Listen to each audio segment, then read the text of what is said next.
লা লা লা লা লা লা লা লা লা লা।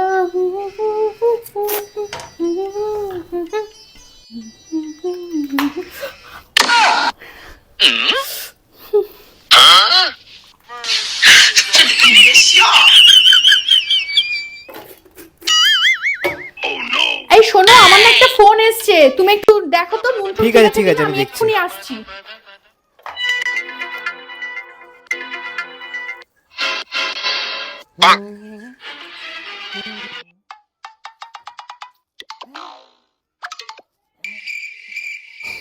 এই হয়ে গেছে তোমার? দিয়েছো নুন? হ্যাঁ। দেখেছো তো ঠিকঠাক হয়েছে তো? দেখি, সরো সরো সরো সরো তো সরো। কি করছো তুমি এটা? এত নুন দিয়ে দিয়েছো, তোমাকে পুরোই নষ্ট করে দিচ্ছ। তোমার গাড়ি থেকে একটা কাজ আমি একটা সেকেন্ডের জন্য গেছিলাম, তুমি কি করলে পুরো নষ্ট করে রেখে দিলে। আমি আজকে রান্নাই করতে পারবো না। যা করো, যা ইচ্ছা করো, যাও।